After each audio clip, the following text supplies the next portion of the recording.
I'm the one who has to look them in the eye. Can I have your word? These people are depending on you. You can hear gunshots every couple minutes.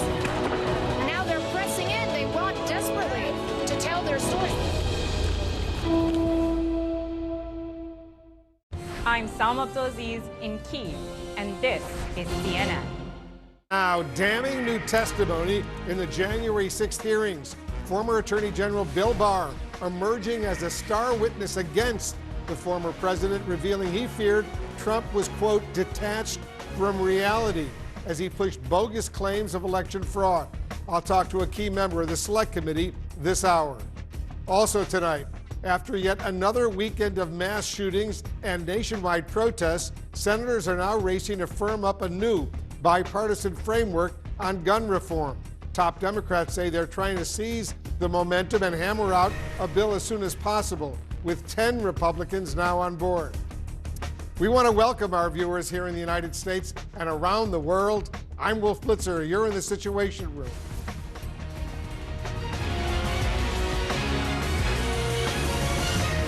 We begin with the new evidence that then President Trump was repeatedly told by some top officials and closest advisors that the 2020 presidential election was not stolen. But January 6th investigators say he didn't care. Our Ryan Nobles has all the top lines from today's hearing. It was a lie that began on election night. We were getting ready to win this election. Frankly, we did win this election. Donald Trump's false claim that he won the 2020 election before all the votes were counted. A lie he continues to peddle. One that some of his closest advisors told the January 6th committee they didn't believe. Like his attorney general. He's become detached from reality if he really believes this stuff. His campaign manager. I didn't think what was happening was necessarily honest or professional at that point in time. So that led to me stepping away. And several top campaign lawyers. I remember telling him that I didn't believe the Dominion allegations. What they were proposing, I thought was nuts. The theory was also completely nuts. Trump's insistence that he won the election despite a wide range of evidence to the contrary is at the core of the committee's argument that he purposefully and potentially criminally worked to prevent the certification of the election results. Thousands of votes are gathered and they come in and they're dumped in a location, and then all of a sudden you lose elections that you think you're going to win. A conspiracy that ultimately led to his supporters storming the Capitol on January 6th. I told him that the stuff that his people were shoveling out to the public was bullshit. I mean, that the claims of fraud were bullshit. That all the early claims that I understood were completely bogus and silly. Former Attorney General Bill Barr telling the committee that he made it clear to Trump the Department of Justice would not help investigate claims of fraud that were not based in fact. The department doesn't take sides in elections, and the department is not an extension of your legal team. And at one point, people like Mark Meadows and Jared Kushner claimed they were close to getting Trump to understand he lost. He said, look, I think that he's becoming more realistic and knows that there's a limit to how far he can take this. And then Jared said, yeah, we're working on this. We're working on it. Bill Stepien, Trump's former campaign manager, was expected to appear live. But after his wife went into labor, he bowed out. The committee playing excerpts from his explosive deposition instead, with him detailing election night in the White House. It was far too early to be making any calls like that. Ballots were still being counted. Ballots were still going to be counted for days. And did anybody who was a part of that conversation disagree with your message? Yes. Who was that? The president disagreed with that. The result was a methodical rejection of Trump's claims of fraud delivered by his campaign and White House advisors, respected professionals who said Trump stopped talking to them. There were two groups of, we called them kind of my team and Rudy's team. I didn't mind being characterized as being part of Team Normal. And instead, trusting people like Sidney Powell and Rudy Giuliani, who several Trump aides claimed was dispensing advice on election night while intoxicated, a claim his attorney denies. A few of us gathered in a room off the map room to listen to whatever Rudy presumably wanted to say to the president. And the mayor was definitely intoxicated, but I do not know that his level of intoxication when he spoke with the president, for example. Theories that to this day Giuliani has not backed away from. They saw a big truck bringing in 100,000 ballots in garbage cans, in waste paper baskets, in cardboard boxes, and in shopping baskets. And every single one of them was for Biden. The committee taking the last part of Monday's hearing to draw a line between Trump's big lie and his fundraising. The claims that the election was stolen were so successful. President Trump and his allies raised $250 million. The committee finding donors were told the money would be used to fight voter fraud that didn't exist. The last email sent to donors a half hour before the Capitol was breached. And today was the second stage of a 7-stage presentation where the committee hopes to show that Donald Trump was at the center of a conspiracy to prevent the certification of the election results and the peaceful transfer of power. The next stage will be on Wednesday, and that's where they hope to uncover the effort that Trump had to install a puppet attorney general at the Department of Justice with the specific goal of investigating these thin claims of fraud, which, as was demonstrated today, Wolf, even his closest campaign advisors just thought did not exist. Wolf? Ryan Noble's reporting for us. Ryan, thank you very, very much. Let's break down the explosive new testimony and evidence with CNN special correspondent Jamie Gangel, CNN senior legal analyst Laura Coates, and CNN senior political correspondent Abby Phillip. Jamie, let's talk a little bit about the former Attorney General of the United States, Trump's Attorney General, Bill Barr. How stunning was it to hear what he had to say? He was the star witness, and it was a very bad day for Donald Trump because while you heard, as Ryan reported, all of these people from Trump's inner circle saying that there was no election fraud, and they had repeatedly told that to him, there was no one more blunt or colorful than Bill Barr. Here are some of the quotes, Wolf. He called it bogus, silly, rubbish, idiotic, crazy, and, quote, bullshit. He said that twice. The committee they knew what they were doing today with Bill Barr's videotape testimony. It was very, very effective, and maybe most effective because here we are at 6:07, and we have not heard word one from Donald Trump yet. I suspect we will be hearing from him at some point, one way or another. Abby, what impact does it have to hear all these statements coming from Trump's inner circle, including some family members? Yeah, I mean, I think with the exception of the one person who was a journalist, the former Fox political director, every person that the committee has used to make this case against the big lie has been a Republican, has been someone, for the most part, almost all of them, someone who worked for Donald Trump himself. They are dismantling the big lie from the inside. These are all people who actually helped Trump perpetrate the lie in many ways by not saying anything publicly. Bill Barr resigned from the administration because of this, but didn't say anything about it until he wrote his book. So these are people who actually, in some ways, tried to protect Trump from being exposed for what this lie was, but they are revealing the inner workings of this White House, of his campaign, where there were clear warnings repeatedly to Trump that all of this stuff was completely baseless. Yeah, let me bring in our Laura Coates for some analysis as well. Laura, were you surprised to hear the sheer number of people who actually told Trump all of his election fraud claims were false? I was a little bit stunned to see just the volume of people who were telling him, because of course we've been talking about it called the big lie.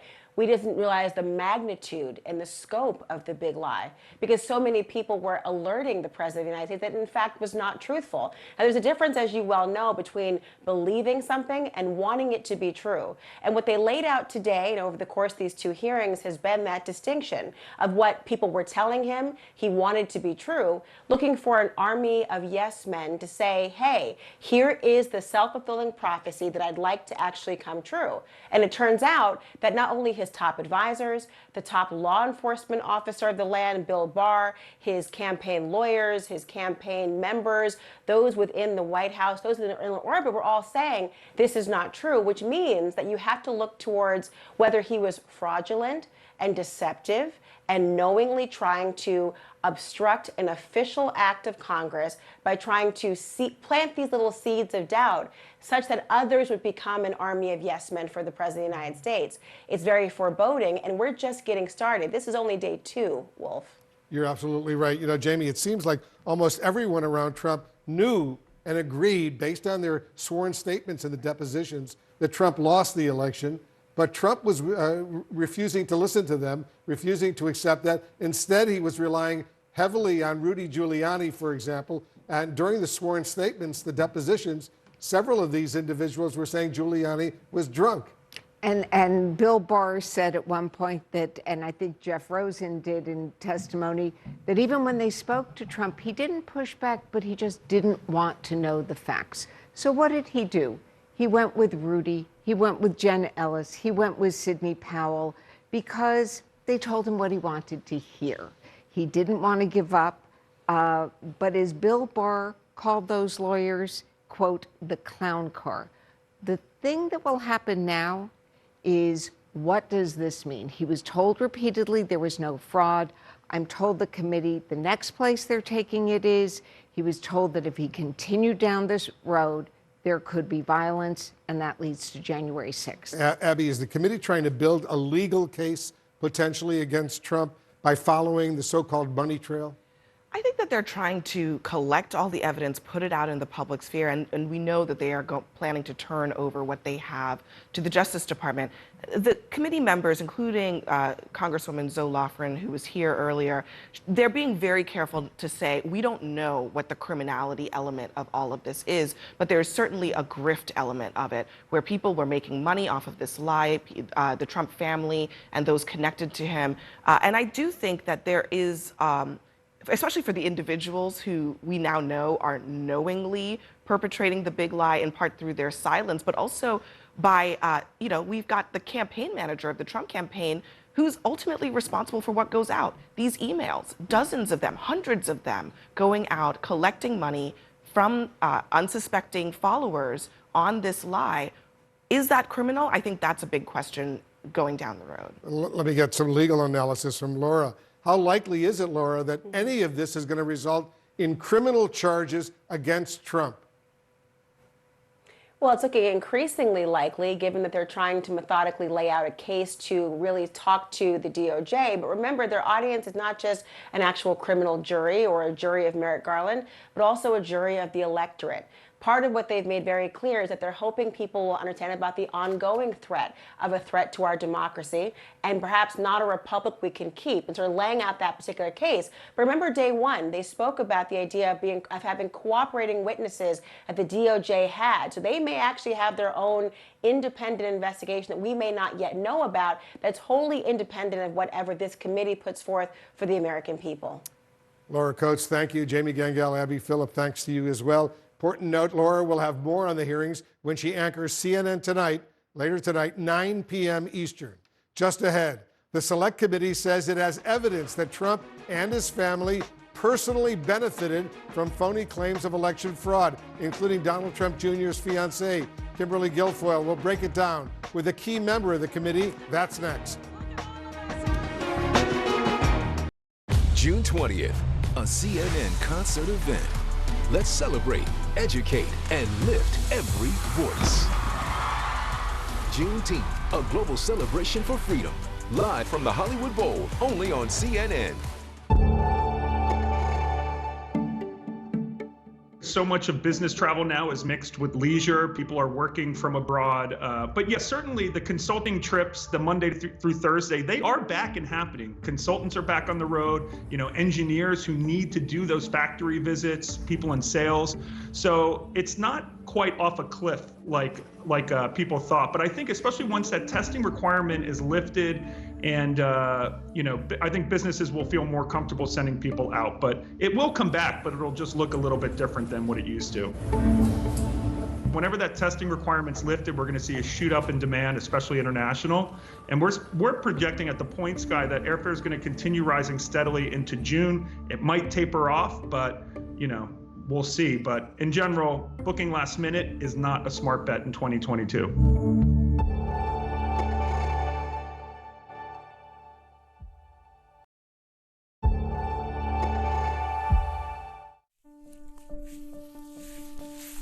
You've seen this explosion of life, and life has come back because of a new habitat that's been created with a whole load of big animals. So we went from this very intensive conventional farming system to a free-roaming, animal-based habitat creation project, rewilding. One of the things you can do is introduce free-roaming herbivores, and all of them, the way they disturb the land, the way they trample and rootle, everything that they do has a hugely important knock-on effect, a sort of domino effect for biodiversity. We've seen here some of the rarest species in Britain. An amazing species that we had never had here before is the turtle dove. And we're probably the only piece of land in the UK where turtle dove numbers are actually rising. This butterfly is an incredibly rare butterfly. Here you can see it in their hundreds.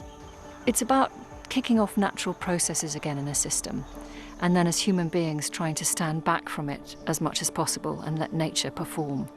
To see a landscape in your own country and what you've been missing suddenly come to life has been this extraordinary revelation, this surprise, this feeling of just joy that we can do it.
You can help the refugees from Ukraine. Join the over 80,000 who've already raised millions for food, shelter, and more. Explore cnn.com/impact. Click to take action. Transformation, technology, new Marketplace Europe. A Davos of difference, a WEF like no other, as leaders face historic crises. Marketplace Europe, Sunday on CNN. More now on our top story. The January 6th Select Committee laying out extensive evidence former President Trump was repeatedly told by some of his closest advisors that his claims of election fraud were bogus. Let's discuss with a key member of the committee, Democratic Congresswoman Stephanie Murphy. Congresswoman, thank you so much for joining us. Your committee today presented witness after witness who totally debunked former President Trump's election lies and conspiracies to his face. What do you believe that says about Trump's culpability? What you saw was people in Trump's inner circle, his campaign managers, his lawyers, all telling him that he had lost the election and that there wasn't a path for there to be a different outcome. And yet still, he went to the American people, he went to his supporters and sold them a big lie. He said that he hadn't lost, that there was fraud, that there was a way for him to still turn the outcome around. But he knew that that wasn't true. Congresswoman Zoe Lofgren, your colleague, calls these election lies a grift and said Kimberly Guilfoyle, Donald Trump Jr.'s fiancée, was paid $60,000 to speak at the January 6th rally. How widespread was this in Trump's orbit, and was it illegal? Well, as you saw in the hearing, his chief of staff, Mark Meadows' foundation, also received money. The Trump Hotel collection also received money. The real point of the matter is that he sold his supporters a lie in order to get money from them and then used it for a purpose other than his own election or advocating to make changes to the election. Basically, Trump supporters were economically and emotionally swindled. The Attorney General of the United States, Merrick Garland, says he and other prosecutors are closely following your committee's hearings. When will the Justice Department and the public, for that matter, see the full transcripts of all these taped witness interviews? We will be releasing some of the depositions as the chairman has announced in the committee, along with the hearings as we go along. And then I imagine sometime this fall we'll have a complete report completed with legislative recommendations as well as the full set of findings. What we're seeing in these hearings is just part of the entire story. Yeah, there's a lot more to come, I'm sure. These upcoming hearings, I understand, will focus on the Trump pressure campaign, on the U.S. Justice Department, and on former Vice President Mike Pence. What can we expect, Congresswoman? Having been told by his campaign staff as well as his lawyers that he had lost the race, he got increasingly desperate and began to pressure people at a lot of different levels to see if he could get them in on the con. And so we will be laying out, much as we have in previous hearings, with first-person testimonies or depositions or text message and data that we've collected, the narrative of what happened in all of those efforts to pressure people into doing something that wasn't right. Congresswoman Stephanie Murphy, thank you so much for joining us. Great to be with you. Coming up, amid growing outrage over mass shootings, will Congress finally turn a new tentative agreement on gun reform into law? We'll have the latest on the talks and the timing when we come back.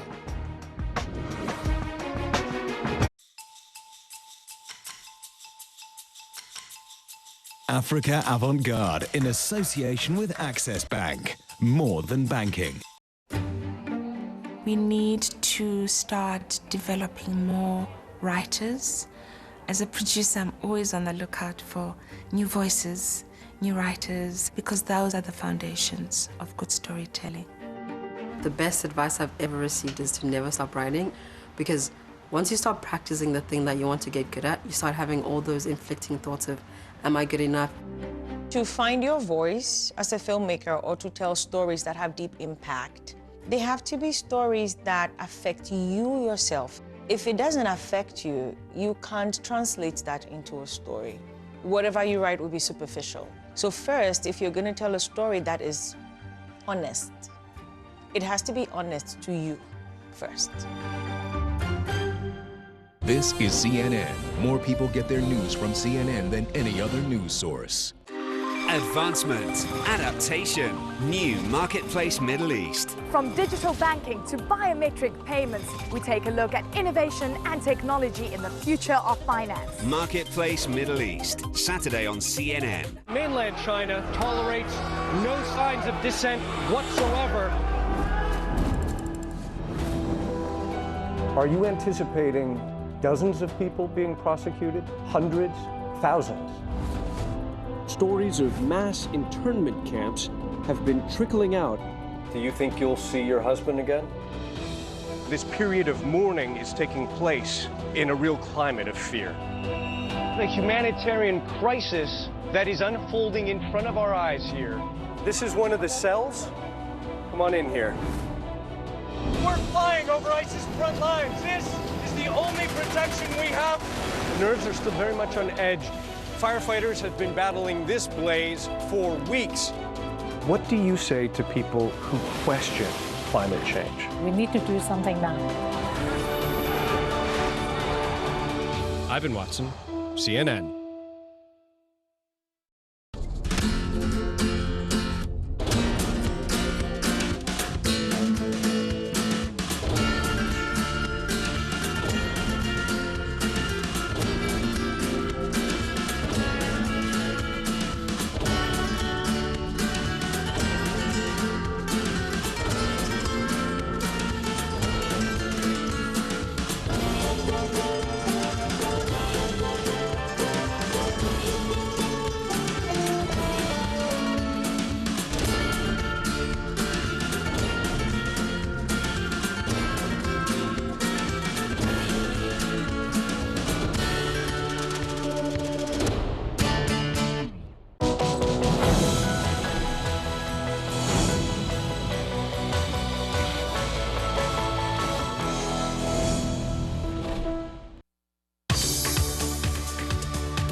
I'm Nick Watt in Los Angeles, and this is CNN.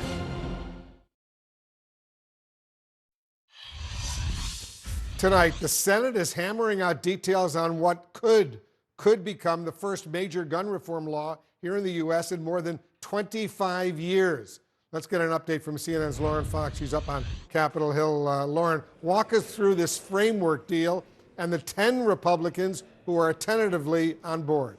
Yeah, and Wolf, a big caveat here tonight, of course, is the fact that lawmakers are just getting back into town. So we're getting a better sense of exactly where that support stands. Many lawmakers telling us that they need to take a closer look at the details. But this framework includes several changes in the country's gun laws. More money for mental health services, more money for school security, as well as incentives for states to pass so-called red flag laws. There's also a change in the way that there would be a more rigorous review for people between the ages of 18 and 21 who go to buy a gun like an AR-15. This framework also makes a substantial change in that it closes the so-called boyfriend loophole. That would mean that people who are convicted of domestic violence offenses, even if they don't live with their partner, Wolf, they would not be able to go and purchase a weapon. Of course, there's a lot of details to be filled in here. Aides on both sides telling me that yes, tentatively, folks are optimistic about where things stand, but a lot of questions remain. Certainly do. What kind of pressure are these 10 Republican senators now facing? Well, that's exactly why there's a huge question mark about whether or not this support is going to stay firm. Senator John Cornyn, a Republican from Texas who's leading these negotiations, he said those 10 Republicans, that support is rock solid. But again, a lot of details remain to be written. And, you saw a blast today from Gun Owners of America. That's a conservative group, a little bit more to the right than even the National Rifle Association. And they were urging their supporters to call senators' offices, to call those 10 senators and make it clear they do not support this legislation. Their argument that if you kick just one of those Republicans off the list of supporters for a framework or bill like this, you could filibuster this piece of legislation. You could essentially block it in the U.S. Senate. So it's a huge question of how quickly they can move right now. Senator John Cornyn, again, the leader of this group, saying that his hope is to write this legislation this week and be able to put it on the floor next week for a vote. Wolf? Let's see if they can do that. All right, Lauren, thank you very much. Lauren Fox up on Capitol Hill. Let's discuss this with two guests. Nicole Hockley, the co-founder and CEO of the Sandy Hook Promise Foundation. We're also joined by Dave Cullen. He's the author of the book Parkland, The Birth of a Movement. Nicole, I know, and I'm so sad to have to tell our viewers, you lost your 6-year-old son, Dylan, in the Sandy Hook shooting. Does this deal, based on what you've heard, go far enough?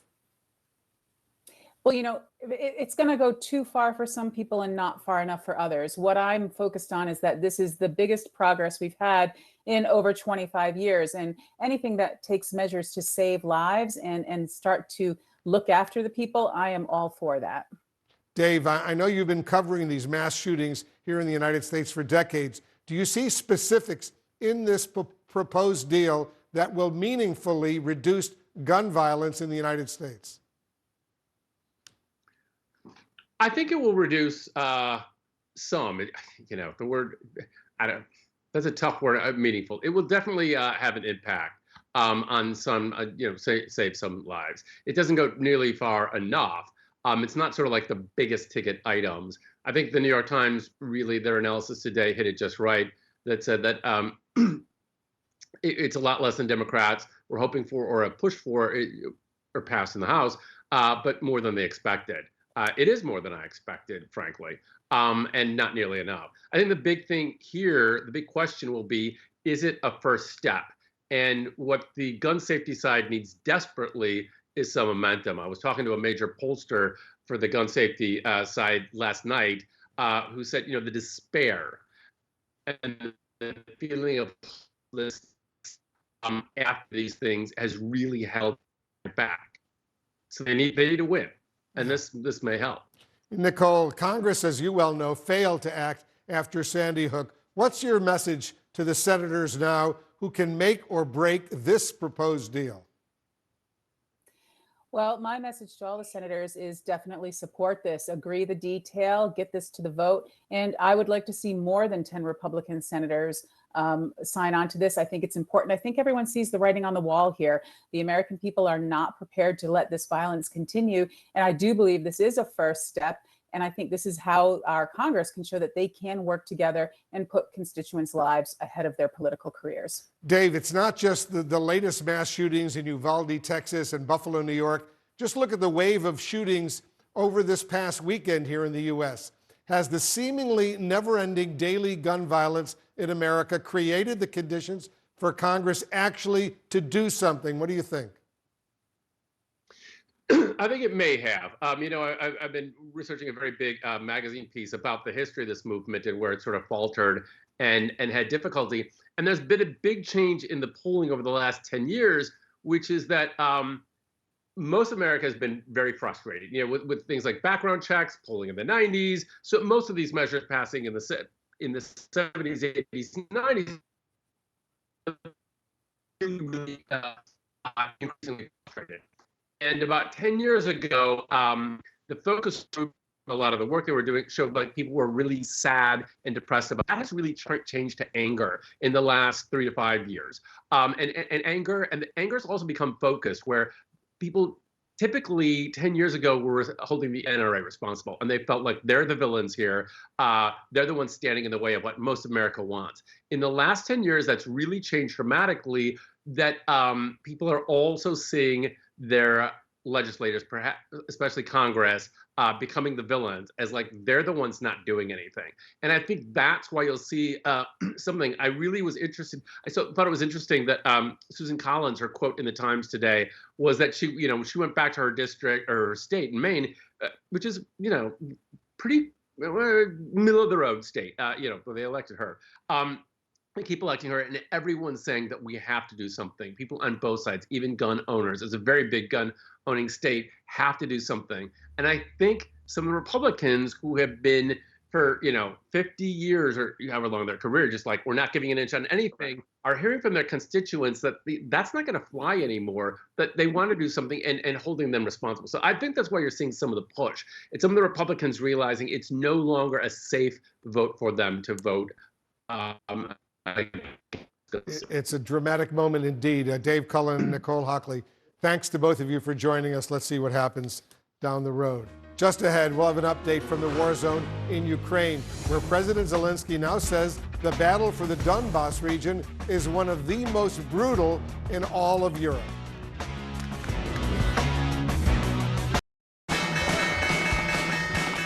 Business never sleeps. As the sun sets in Seoul and Shanghai, deals are signed in Dubai, and Europe is already in play. New York prepares to make its first move. I'm Julia Chatterley, journalist, global market analyst, and host of CNN's First Move. Join me in the financial capital of the world for market-moving perspective on the news influencing global politics, culture, and finance. I'll speak to newsmakers, risk takers, and the ultimate game changers. Bold moves, big deals, winning trades. It's all right here. Make CNN your first move. First Move with Julia Chatterley. Today on CNN.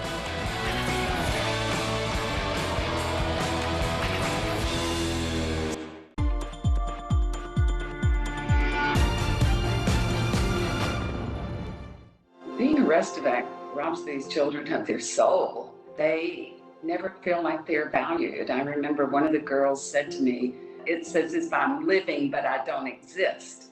My name is Joan Kahn, and I am the Executive Director for Restovac Freedom Foundation based in Port-au-Prince, Haiti.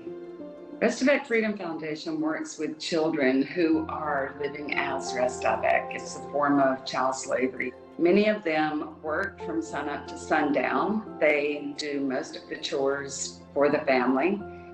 When CNN came to Haiti for the Freedom Project with Common Dreams, we found this child in an area that we work. Her name is Edna, and she lived with her grandfather at the time.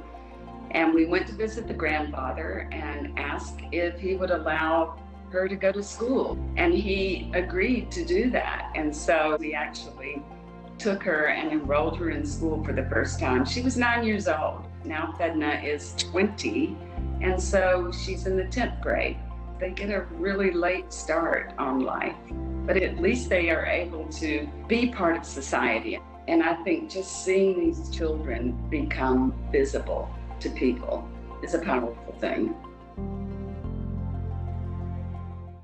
Connect the world with Becky Anderson. It all starts here. Changing, fighting, creating, connecting. That's why we're here. We live here, we work here, we're from here, and we'll go wherever the story takes us. I'm Becky Anderson in Tehran. We are in Jerusalem. Real news that shapes our world. Exploring not just what's going on, but why. I just want to press you on one further point. Getting perspective on this region from this region. Places that many of us know, but few of us get to see. Observing countries on the move, still rooted in tradition. It all starts here, and that's why we're here, bringing you the world from our Middle Eastern hub. Connect the world with Becky Anderson, today on CNN. We've missed the globetrotting and adventures, and we're longing to get out and go. This is living. Uncovering the city's DNA. Look at that. Meeting people who will share its secrets. It's going to be very cold. And making discoveries that... Wow. We're not doing that again. It's a world of wonder. Gorgeous. Now, go and see it. Saturday on CNN, in association with Turkish Airlines. Tonight, Ukraine says it's fighting to repel Russian troops in the key city of Severodonetsk, where high-intensity hostilities are now underway. Our senior international correspondent Ben Wiedemann is joining us from the war zone. Ben, President Zelensky is calling the battle for eastern Ukraine, and I'm quoting him now, one of the most brutal in Europe. Give us the latest. That's a pretty fair description, Wolf. The President Zelensky also said that the Ukrainians are facing or having to confront Russia's significant advantage when it comes to artillery. In fact, that advantage is about 15-1, according to some estimates. And in fact, this afternoon, we were speaking with a Ukrainian commander who said that the artillery barrages the Russians are conducting in the area of Severodonetsk are reminiscent of what they saw in World War II. Now, as far as the situation in Severodonetsk goes, where we're really seeing that intense artillery bombardment, there were 3 bridges going from Ukrainian-controlled territory into Severodonetsk. One was destroyed a few weeks ago. One was destroyed over the weekend. There's only one bridge left. That bridge is severely destroyed and can be hit, or is often hit, by Russian artillery, and there are also Russian snipers there. So it's now very difficult for the Ukrainian army to send in reinforcements to the perhaps 20% of the city they still control, as well as supplies. And equally, it's just as difficult for several hundred civilians still left in that city to leave. Now, today we were present during an exercise by the Ukrainian military using newly supplied U.S. small arms. Now, the soldiers we spoke to said they're very appreciative to get these very new weapons, but they said yet again, stressing yet again, that what they really need is long-range artillery, which, of course, they don't have.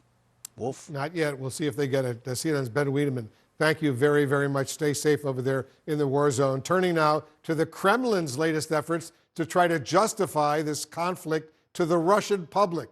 Our senior international correspondent, Fred Pleitgen, has more from Moscow. Vladimir Vladimirovich Putin. A display of patriotism on Russia Day. Russian President Vladimir Putin handing out medals just days after he likened himself to Peter the Great, claiming, like Tsar Peter 300 years ago, in Ukraine, Russia is taking back land that is rightfully Russia's. He went there to take it back and strengthen it. That's what he was doing. Well, it seems it has also fallen to us to take back and strengthen territories. And if we take these basic values as fundamental to our existence, we will prevail in solving the issues we are facing. After stating at the start of the war that Russia has no intention of occupying Ukraine, Kremlin TV now is amplifying the new slogan, taking back and strengthening. We only need to explain to the Ukrainians that we are not playing. We, as our president said, are taking back what's supposed to be ours and strengthening it. Take back and strengthen. Those words also start the show of the man known as Putin's chief propagandist, then showing images of people in Russian-occupied territory in Ukraine receiving Russian passports, and pro-Russian fighters in Ukraine's Donbas region firing at Ukrainian forces with a clear message. All of this is Russian territory, Russian land. They had been separating us for centuries, but the center of Ukraine and the south, east, those are all Russian people. At the same time, the Russians are making clear the current sanctions won't make them change course. The country's economy has stabilized, and this weekend a Russian company reopened several restaurants formerly owned by McDonald's under the new brand name Tasty, and that's it. Some at the grand opening wearing Z-embroidered clothes, the symbol of Russia's invasion of Ukraine, as they ate American-style fast food. Food and politics have nothing in common. Like, come on, man, keep things separate. A big run on burgers in Moscow while the war in Ukraine drags on, and Vladimir Putin is far from finished with what he sees as his mission.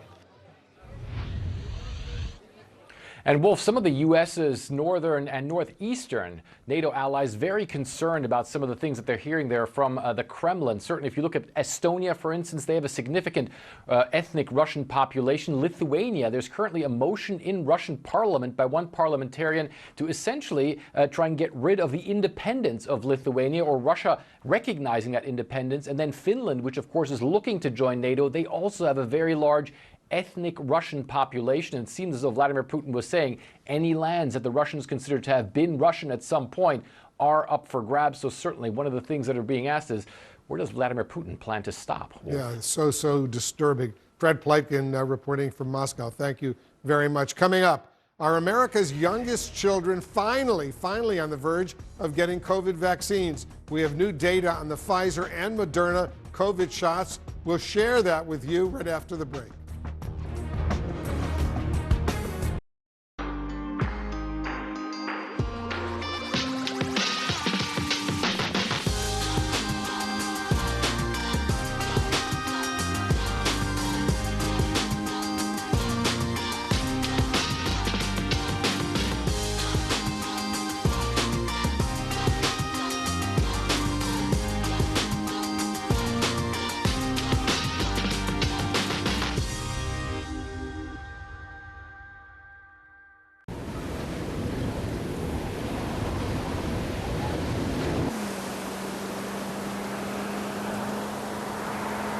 The ever-changing weather around the world. Ever-diverse terrain and roads across the world. With Kumho Tire that has conquered all. There is no road you cannot go. Go with Kumho. Kumho Tire.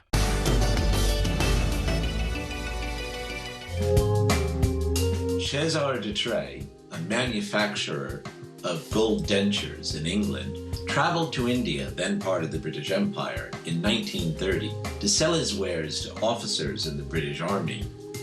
Many of the officers he met complained about their wristwatches getting smashed during polo matches. Back in Europe, de Trey hooked up with two watchmakers, Lecoutre and Edmond Jaeger, and an engineer named Alfred Chavot, and the four of them devised the Reverso.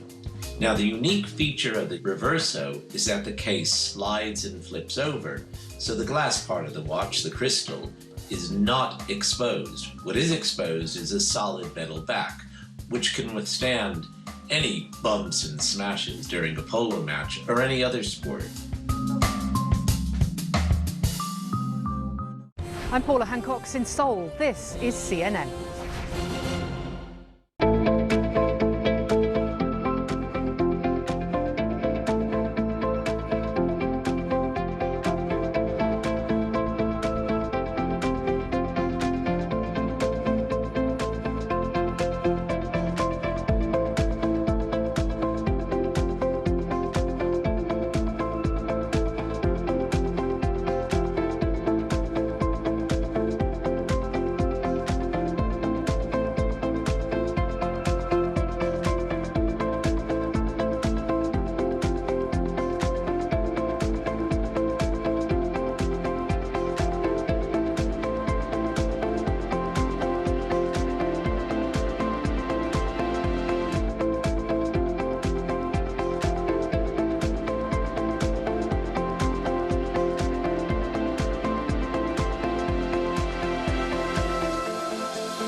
My name is Stephen Jameson, Global Head of Circular Economy Solutions at SAP. The aim of a circular economy is to eliminate waste, circulate materials, keep products in use as long as possible, and regenerate natural systems.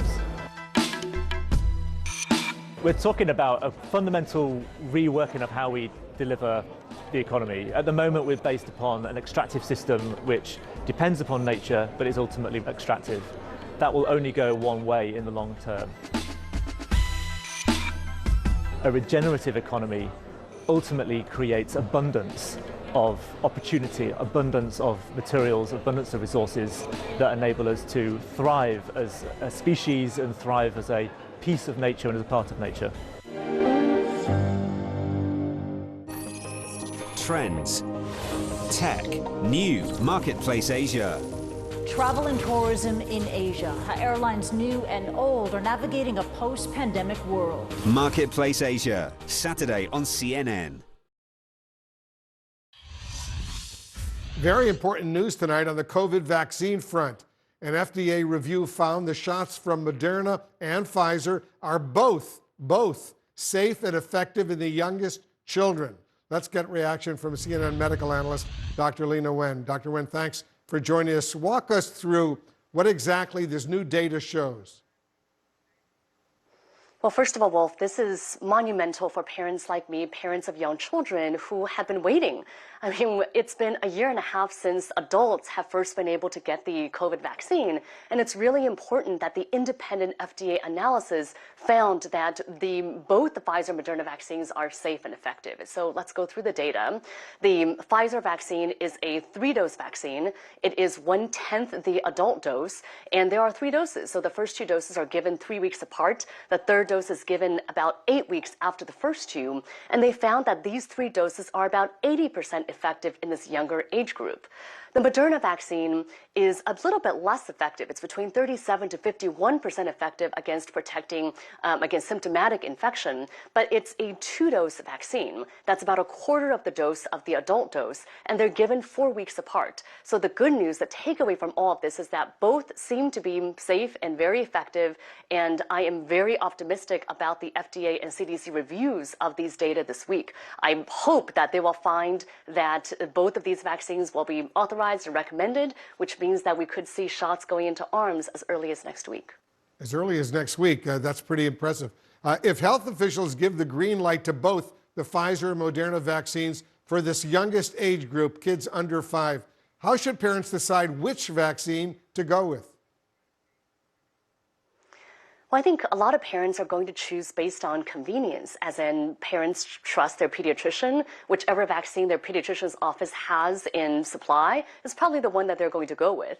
Some other parents might say, well, the Pfizer vaccine, based on this preliminary analysis, looks like it's more effective overall, so maybe they'll choose that.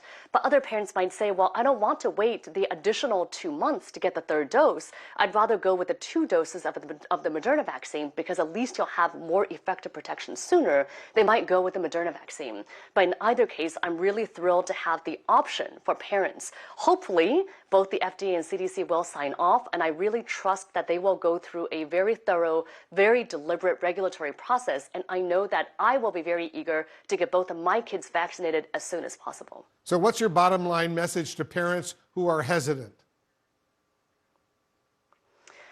I would say look at the vaccines and the track record thus far for all the other age groups. They are safe and so effective. I would also say that, yes, it's true, it's rare that children will become severely ill, but if it's up to me, I want to reduce the chance of something awful and rare to as low as possible. And that's why I'm so eager to get my kids the optimal protection that so many other people, all the people over age 5, have been able to enjoy. Dr. Leana Wen, always providing excellent advice. Thank you so much for joining us. Really appreciate it. We're also following right now some bad economic news here in the United States. The Dow Jones plunging nearly 900 points today on fears that soaring inflation could soon prompt the Federal Reserve to drastically raise interest rates. Record gasoline prices are a major reason behind the surging costs for consumers. The average price for a gallon of gas in the U.S. now stands at more than $5.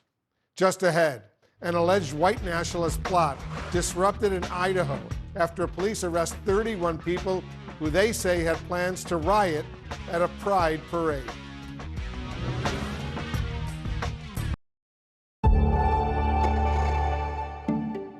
We think of the metaverse as the next iteration of social media. And although there's only a few 100,000 people using it today, we anticipate that over the next few years, there's going to be millions of people joining these platforms and eventually billions of people using these platforms. This is not a fad. I mean, we can look at companies like Facebook doing the largest rebrand in history to Meta. We can look at companies like Samsung. Even the fashion brands like Gucci, Balenciaga, Adidas, and Nike are all establishing a presence there. And so what I would say to people that are still skeptical, say this is, maybe are the same type of people that were skeptical about social media and its impact on advertising, and maybe even people who are skeptical about the internet.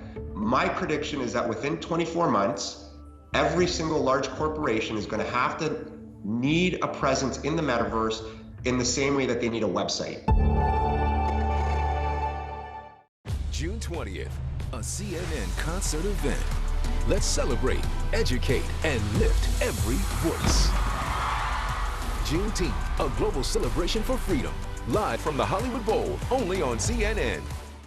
You can help the refugees from Ukraine.